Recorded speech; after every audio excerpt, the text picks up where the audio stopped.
Greetings, everybody. A big thank you for listening. This is Hear Her Sports, the Female Athlete Podcast, and I'm your host and producer, Elizabeth Emery. Once again, we have another terrific episode. There's so much I love in this conversation with 16-year-old skateboarder Bryce Wettstein, from her description of skateboard tricks, her board, and parks, to a really interesting take on being creative and analytical in her sport. I've been thinking a lot more about how she describes losing control during creativity. I'm so appreciative that Bryce made time for me even as she was recovering from a cold, so a big thank you to her. If you are not adept at the language of skateboarding, head to the show notes at hearhersports.com for links to tricks Bryce talks about, along with a bunch of other stuff. So, let's get started. Here today is Bryce Wettstein, a professional skateboarder and the 2019 USA National Champion for Women's Park Format. This summer will be the first time skateboarding is in the Olympics, and Bryce is on the Team USA Skateboarding with a shot at skating park in Tokyo. Bryce travels a lot to compete, keeps up with school, surfs, plays volleyball, and writes songs on her ukulele. She's been skating since she was very young and even has a little wooden bowl in her backyard. Welcome, Bryce. I'm really excited to have you here on the podcast to talk about skateboarding. Hi. Nice to meet you. Nice to see you. Thank you for that nice introduction. Oh, you're welcome.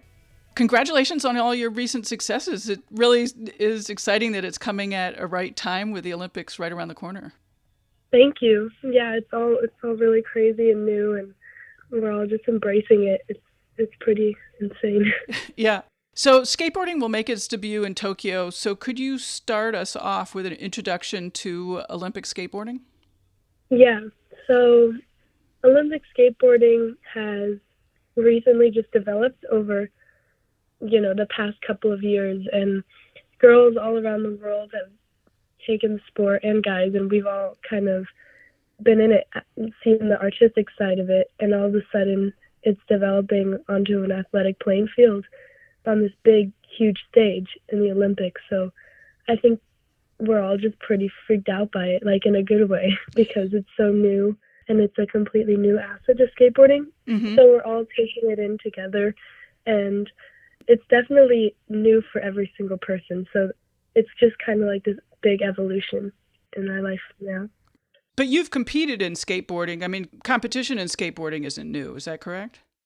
Yeah, competition has been in skateboarding for a while now. The distribution of the contest skating has gone so far in the past years too. Mm-hmm. Can you talk about how skateboarding in the Olympics will be judged, and what the judges will look for and how the scoring will be done?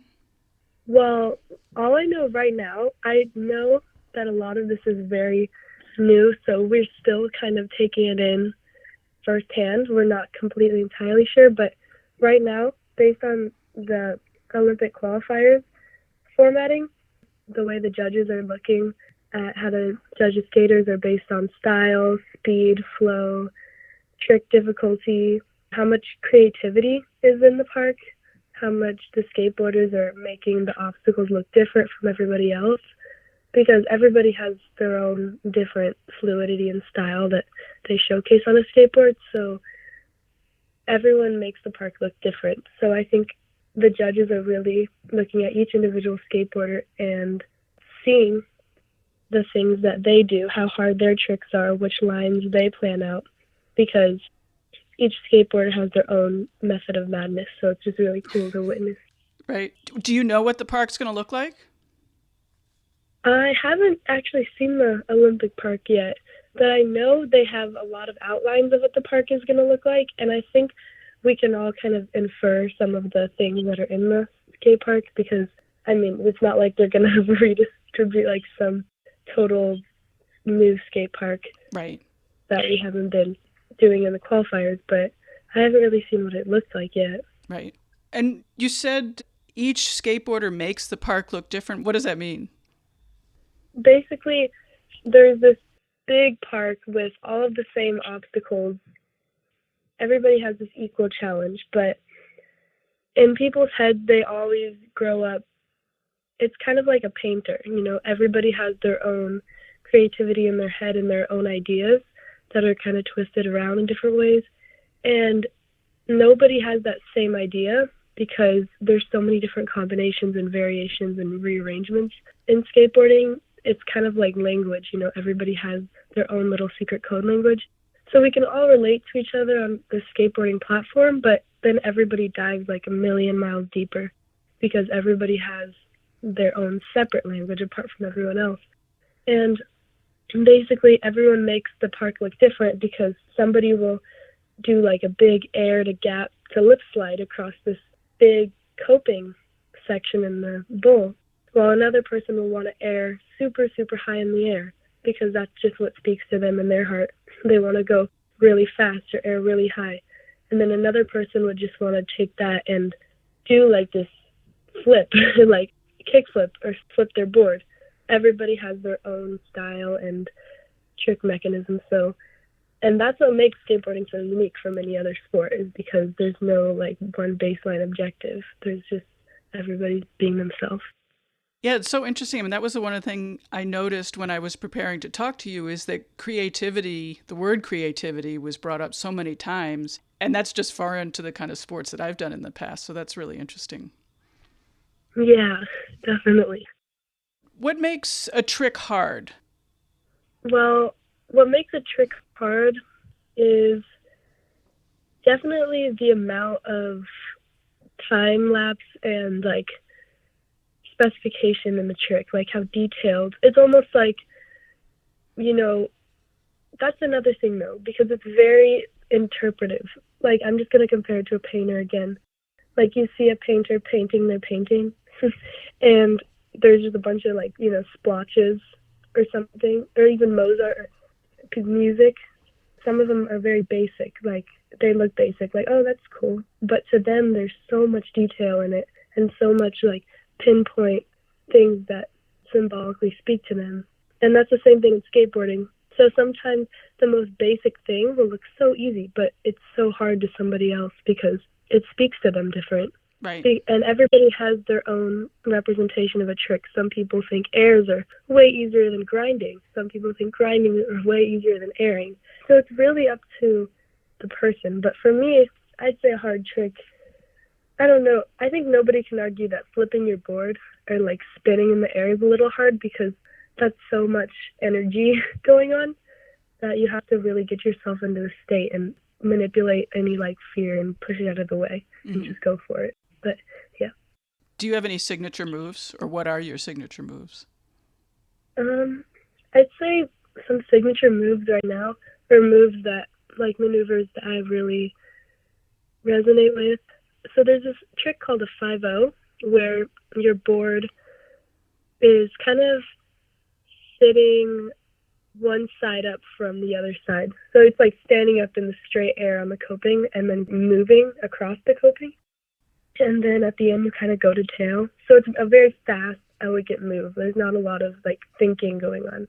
And then one of my things that I love kind of going in backwards on tricks. I feel like for some reason my brain's built in this weird way where I like to go in backwards on some things rather than forwards, which is kind of odd, but I really love like 50-50 fakies or feeble grind fakies, or just a lot of fakie tricks, or even simple things like rock and rolls where you put the board onto the coping of the deck and then you take it off real quick. So it's like a rock and roll. So those are just some simple fun things I like. For those of us who are not into skateboarding, what's a fakie? A fakie is, okay, imagine a big roller coaster, and you're on the roller coaster and you start going reverse on the roller coaster, like going backwards down a hill. Oh. It's almost like that, but you're standing up and not as fast, obviously, and sometimes it can be at an angle or curved, depending on what the transition's like. Mm-hmm. But there's some really funny names. I think that's another funny thing about skating, is besides the metaphorical language, there's also such a literal language, like the trick names. Some of them are like 270 feebles, which is one of my favorite tricks. But what's that one? So a lot of the numbers, like 270, 270 degrees, that's basically what, like a 270 degree feeble. So feeble is where one side of your board is on the coping and then the other half of your board is off the coping. So could you describe the park and sort of go through what the different parts are? Like you talk about the coping. I assume that that's the part up at the top, right? With the metal. Yeah, Yeah. for sure. Okay, so the coping, is the rail, like the metal rail at the top of the ramp. And that's basically on every single ramp a lot of times. Mm-hmm. But sometimes there'll be a bank wall. And a bank wall is where there's a big ramp, but there's no coping at the top. So it's It's a very mellow section of the ramp. And then other times there'll be a bigger transition with vert. And vert is the kind of ramp that sticks kind of straight up, like vertical. Yep. And then there's also things called, like, that the difference between a bowl and a park and street and all that is, or do you? And go ahead, tell me. okay. I know that you have a bowl in your backyard, so I sort of know what that looks like because I saw some photos. Yeah. Well, a bowl is basically where it's concave, it's circular, it's like a bowl. Right. But sometimes bowls are different. They have hips in them, and hips are these little ridges in the sides of the ramps where you can air over. Right. And then other times there's a waterfall, and a waterfall is this big, it's like a waterfall without any water. It's a solid. Mm-hmm. So like you're going down the waterfall, sort of. But yeah, those are like some basic elements of a bowl. And then the park is basically taking all these different ramps from the street course, which is on the street more, mm-hmm. and the bowl, and kind of mixing them together, and you get all these different like variations of obstacles. I love that there's all this language and names of the tricks and names of the parts of the park. It's really awesome. Yeah, it really is. It's beautiful. It's like, yeah. Yeah. What's it been like to be on the national team leading up to the Olympics? I mean, like, do you have kit? Do you have camps? Like, how's that working? Well, since it's so new and fresh out of the water, all of us are really, really close. We grew up together, skateboarding and doing all of these fun competitions, all these different competitions, even before there was bigger and bigger competitions like the qualifiers. So we know each other, and we're really close and family friend oriented. So we usually skate a lot together, but then sometimes there'll be like a national team summit where we all get called up to go and have like a media day, or just a get together day where we learn when all these different events are and what we can do and how we need to just believe in ourselves to get there. Mm-hmm. And then honestly, to be on a national team, it's really crazy. I just remember the first time we got that email, we were all really confused though, because skateboarding's never been on that kind of platform. So we were just like taking it in, like, wow, this is really happening. Not only is skateboarding going to be in the Olympics, but we get to be on the team, which is such an amazing thing. I'm like so grateful for that. So we're all really happy. But the team is close. It's just we all kind of live a little far apart. So when we do get together, we're all really happy to see each other. Right. Is it weird to bring competition into sort of the culture and, all that other stuff that you were describing that's part of skateboard and has been part of skateboarding for so long? I'd say it's a little crazy. Like the Olympics versus something like the X Games or Vans Park Series, which are other platforms. I think what makes it so different is that the Olympics brings so many sports onto this big playing field, and it's really an amazing thing to see skateboarding there. But before that, there was X Games, which was a little similar, but I think it's not weird that the competition is coming in. It's just kind of like a new asset, so we're all treating it a little bit like another skateboarding day, mm-hmm. with a little out of pressure at times because we want it so badly. I think it's just mixing in and blending in a little. Do you like competing? Yeah, I really do love competing. I think it's a lot different than being by yourself on a normal day because there's so much more energy and hype and crazy emotions that happen. But I really, really enjoy competing because of that, because it's your chance to showcase your love and your passion with your friends too, and with your team, with your family. They're all really supportive. And competitions, we've been doing them for so long now that they seem just kind of a part of us in a way. So yeah, I really enjoy it.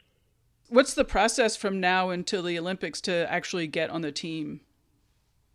Well, right now we're going into our 2020 season. So our 2019 season had just finished up, and we've gotten all of our things tidied up from that. So now we're going into the 2020 season, and we're still on the team. But I think now until July, we're all really, really working hard. I think that's the biggest thing. For me, I'm trying to eat a little healthier and just trying to stay more and more focused on my dream, because with skateboarding, that's the thing. Sometimes the ideas bounce around a lot and you can become scatterbrained because there's so many things you want to do. So I'm just learning how to prioritize that a little bit and trying to fit in things that I really, really want to work on to bring into competition. So I'd say that's the main thing, but I don't think that any of us, or me at least personally, is changing that much based on a normal day of skateboarding, because I think as long as you're following your heart and still being yourself, that's enough to get you to your dream, as long as you keep working hard. So I'm not changing that much. How do you train? Usually I just go to the skate park, and there'll always be someone that I know there, and then probably because it's such a tight community. Right. And my friends and I will try new tricks together, and sometimes I'll just go to the skate park alone and try new tricks and stay there in my little world and bubble for a couple of hours. And other times I'll be there and somebody older than me, or one of my friends, or a guy from another competition playing field who has a lot of experience and is really amazing, I look up to, will be there, and he'll end up talking to me, and maybe even I'll learn a little something, and he'll give me a tip or a piece of advice. So a lot of it's very spontaneous, but I usually go to school all week, and then when I get out of school, I go skateboarding, or I play volleyball or surf, like for kind of cross training, but also because I love it. But right. Yeah. What's the process of developing a new trick? I mean, do you imagine it in your head and then bring it to the park, or does it just happen when you're skating around? That's a good question. Yeah, I'd say definitely a mixture of both. Like, there's a lot of visualization that happens, because I think it's very magical. Sometimes you'll have this trick you dream about for like 3 months or like years even, and you'll even dream about it, literally. I have dreams about you landing it, and then when you actually go there and apply it and then you land it, it just goes to show, like, the law of attraction and belief. Belief is the biggest part of learning a new trick. And also, like, a lot of visualization. Sometimes, though, you'll just be there and this, like, magical thought will pop into your head, this idea, and you'll be like, oh my gosh, I just want to try that. So it's like an experiment at work. You're experimenting with these, like, possibilities that really, they never end because there's so many different kinds of them.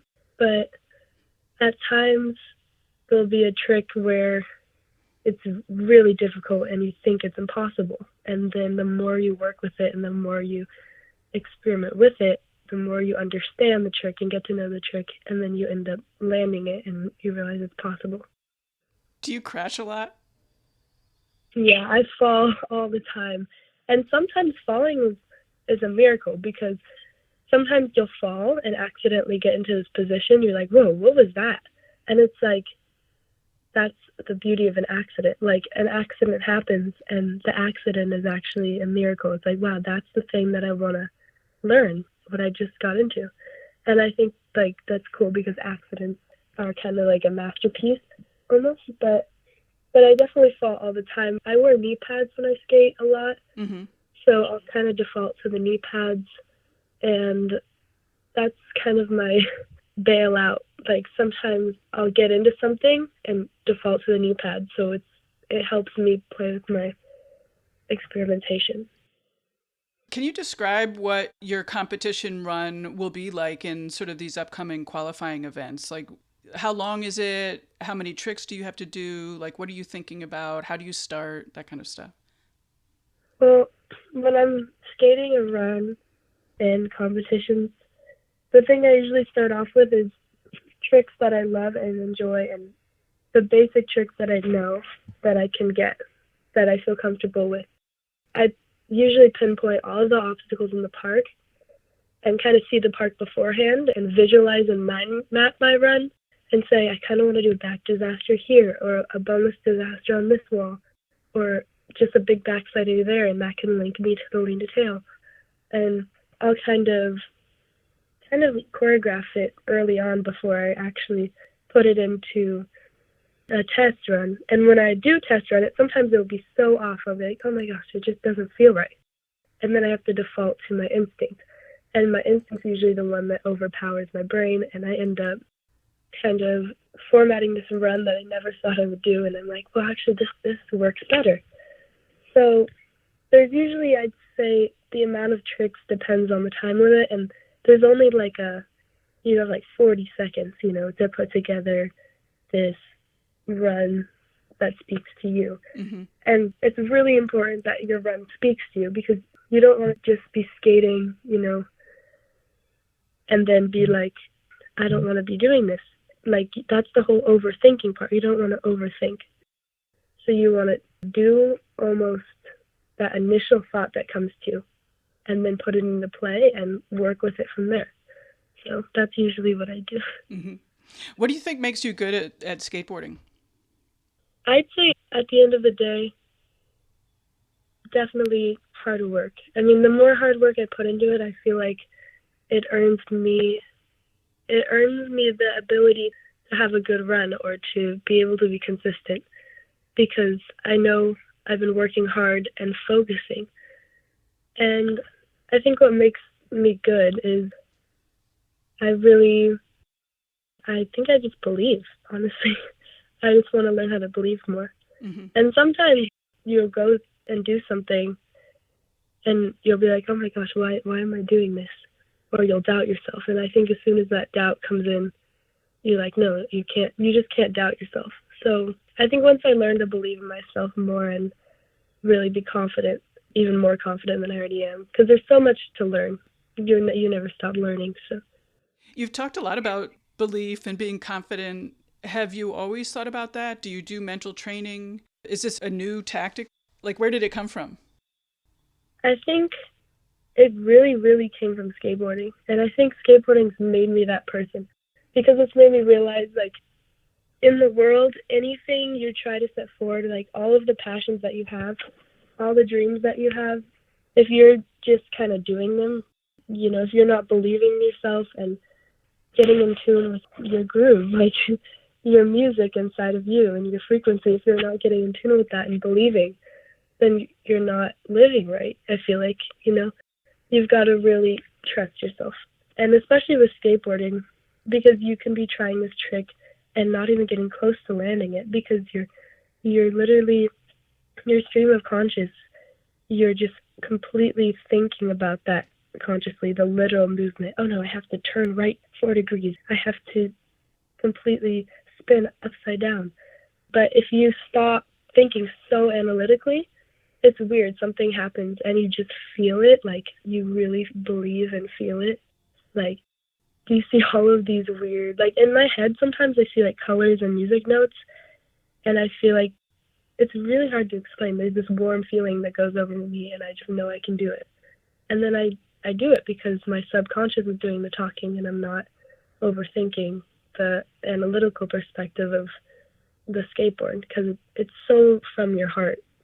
That's just how skateboarding is, and with any sport, really. So. Yeah, it sounds sort of like getting into the flow that a lot of endurance athletes talk about. Yeah, but sometimes there's times where you have to be, I guess you watch yourself on video and you can be analytical, like, whoa, I'm leaning so far back. But it's good to be a little analytical, but not completely. Right. I love your Dickies work pants. Oh, thank you. So how do you decide what to wear for competitions? Oh, well, okay. I mean, there's just different competitions. Honestly, I really go crazy about it.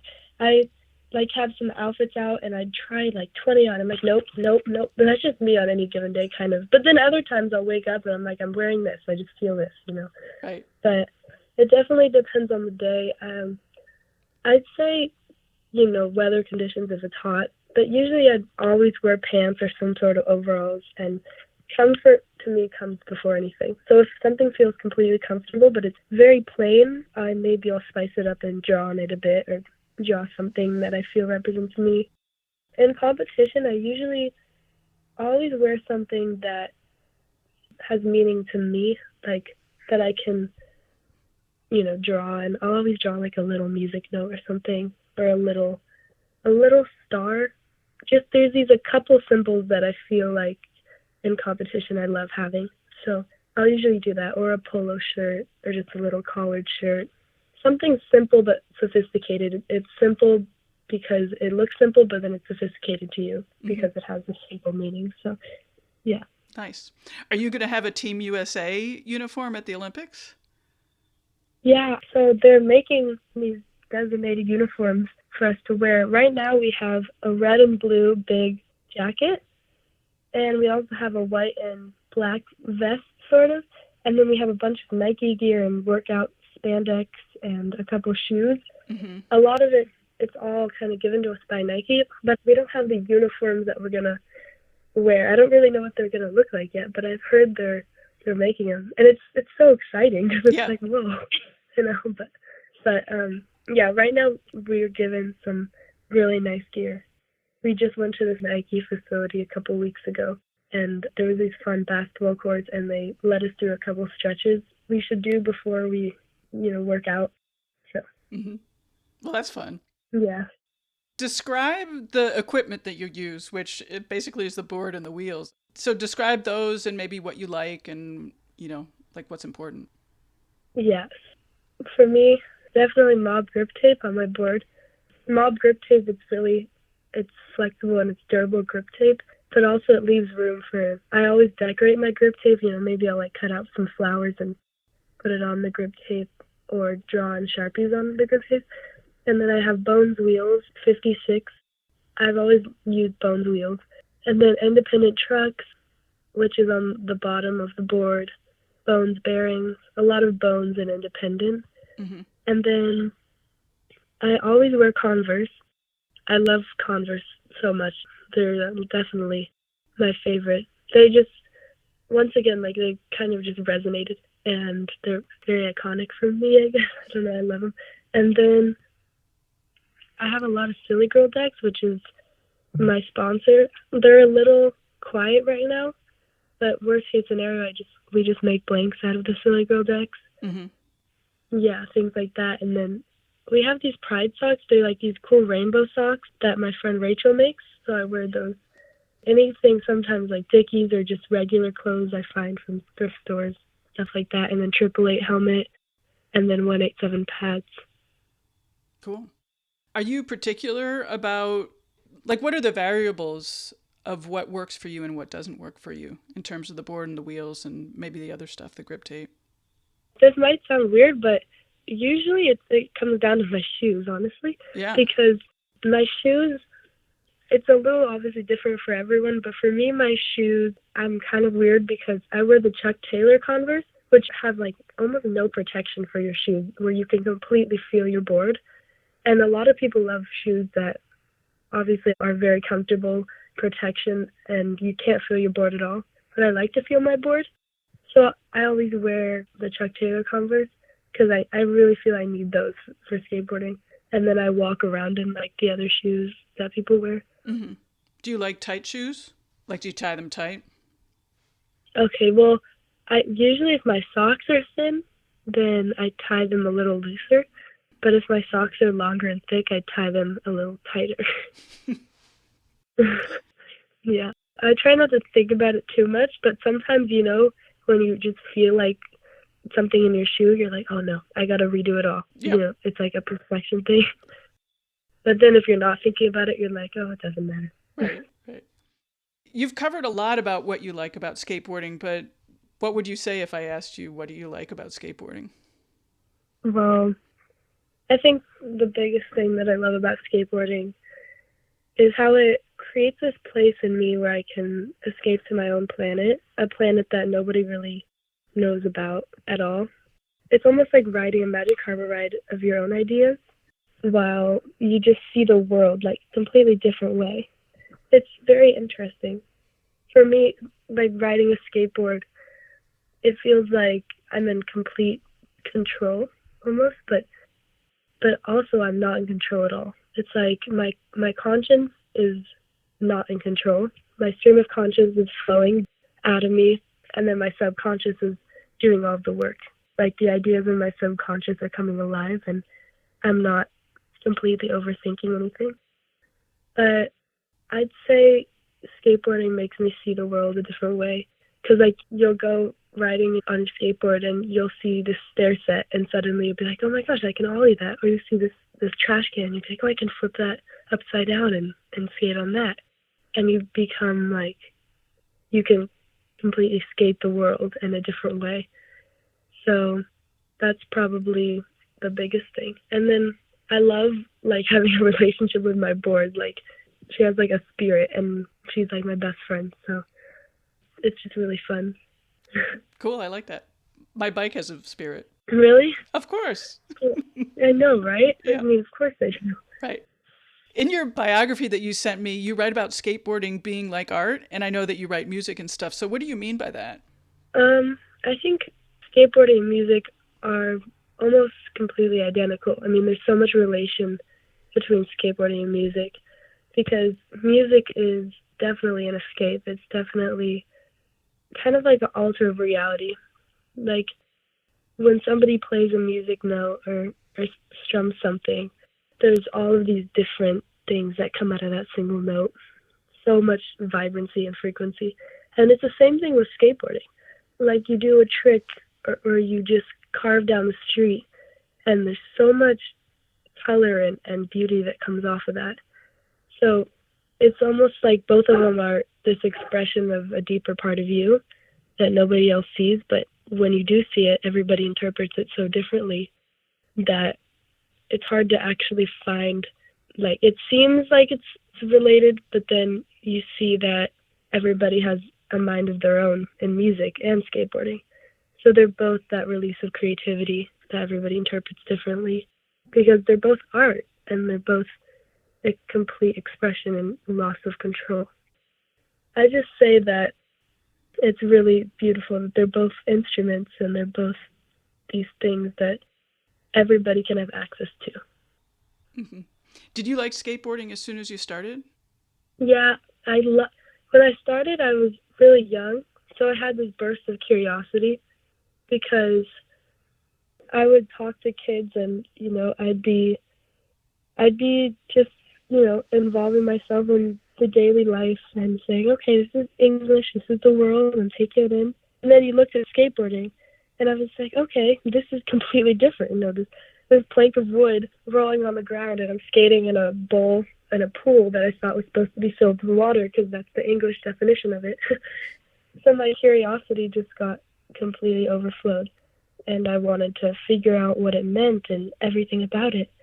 So then from the curiosity, I definitely developed a passion after a while, especially when I got older, because I didn't really understand. I still don't understand everything about skating because that's impossible. But I think I really just found skateboarding at a young age and wanted to see what it meant. So I went along with it and developed like a huge passion. I'd say around like age 12, I was completely, or like 13, I was completely in love with it, really. Mm-hmm.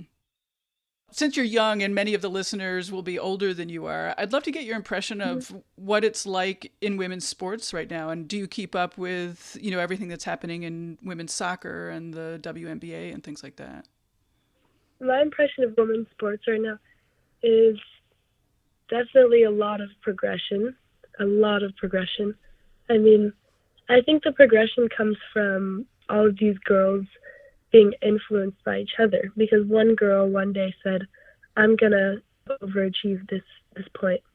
I'm going to follow my heart and do this. And then somebody followed that and said, well, if she can do it, I can do it. And then before you knew it, all these girls are chasing their dreams.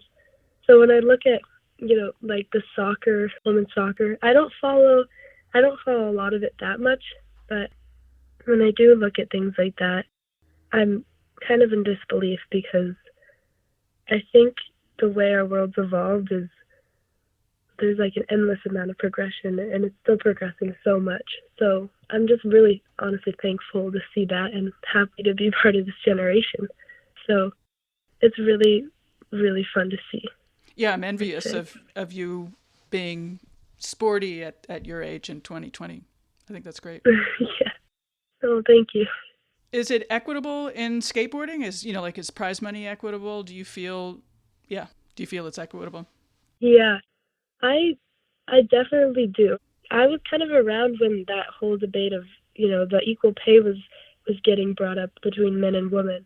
And when they finally did get equal pay, I think I was like 13. I still didn't understand it that much, but now I look back and I say, wow, that's amazing, because that's how it should be. A girl's doing her passion, a guy's doing their passion on an equal playing field. It should be an equal amount of prize money.